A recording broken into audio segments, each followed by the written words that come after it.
Naquele dia, Jesus saiu de casa e foi sentar-se às margens do mar da Galileia. Uma grande multidão reuniu-se em volta dele. Por isso, Jesus entrou numa barca e sentou-se, enquanto a multidão ficava de pé na praia, e disse-lhes muitas coisas em parábolas. O semeador saiu para semear. Enquanto semeava, algumas sementes caíram à beira do caminho, e os pássaros vieram e as comeram. Outras sementes caíram em terreno pedregoso, onde não havia muita terra. As sementes logo brotaram, porque a terra não era profunda. Mas quando o sol apareceu, as plantas ficaram queimadas e secaram, porque não tinham raiz. Outras sementes caíram no meio dos espinhos. Os espinhos cresceram e sufocaram as plantas. Outras sementes, porém, caíram em terra boa e produziram à base de 100, de 60 e de 30 frutos por semente. Quem tem ouvidos, ouça. Palavra da salvação. Glória a vós, Senhor.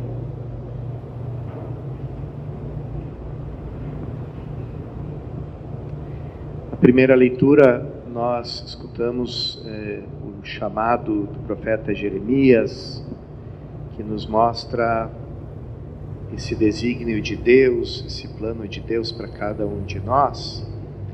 No Evangelho, a gente escuta os modelos de resposta a esse chamado que Jesus compara com os tipos de terra que recebem uma determinada semente e aí dão fruto mais ou menos de acordo com a qualidade da terra. A leitura de Jeremias é o típico esquema do anúncio, de uma anunciação. Existem muitas anunciações na Bíblia, e é sempre da mesma forma Deus, ou de forma direta, ou por meio do anjo, manifesta para uma pessoa uma determinada missão que ela tem. Esse é o primeiro passo. Pois o segundo é a pessoa coloca uma objeção, e a objeção é sempre manifestando a impossibilidade de acontecer aquilo que Deus está anunciando, porque o ser humano, por conta própria, pelas próprias forças, não é capaz de realizar aquele anúncio, aquela missão. E depois, essa confissão da nossa insuficiência, da nossa impossibilidade, é uma ocasião para que Deus explique ou diga que a obra que vai ser realizada é dele, é ele que vai fazer com a força dele, com a graça dele. Então, esse é sempre o esquema que a gente encontra no chamado dos profetas, os diversos anúncios que a gente encontra na Bíblia. Todos eles têm essas 3 etapas, menos um. Tem um único anúncio em toda a Bíblia que tem ainda uma 4ª etapa, que é o anúncio a Maria.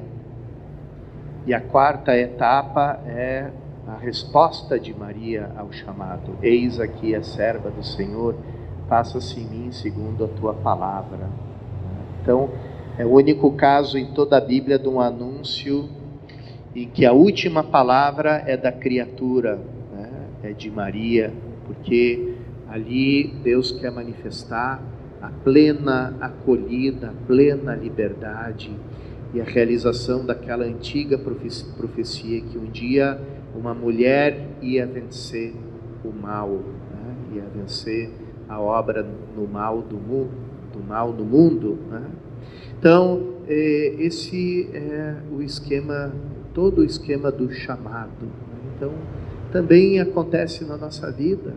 A gente recebe o chamado de Deus que se manifesta em tantas circunstâncias da nossa vida. A gente percebe claramente a nossa insuficiência, a nossa incapacidade, as nossas poucas forças, mas ao mesmo tempo a gente faz a experiência da graça de Deus que vai além e que mostra claramente que a obra é dele, de autoria dele. Então, depois vem a parte do ser humano, né, que é, como a gente falou, representada por essa terra na qual é depositada a semente.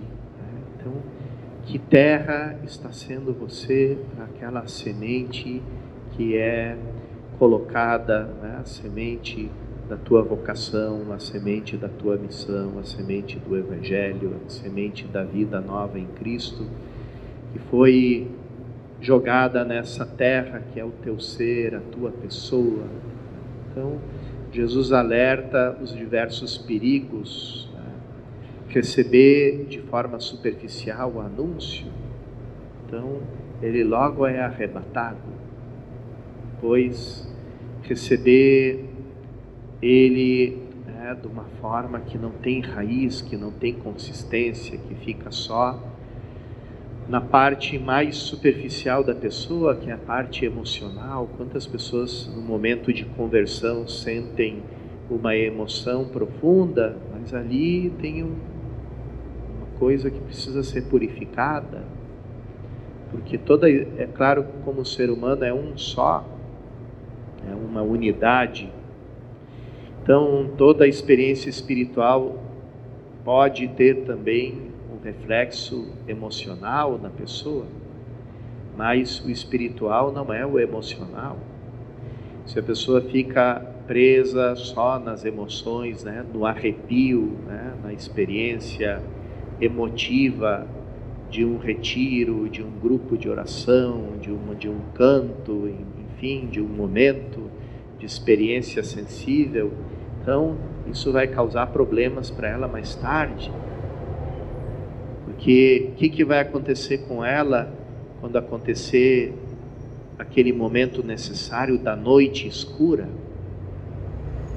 da secura espiritual, da aridez espiritual, do aparente silêncio de Deus, às vezes diante dos problemas da vida.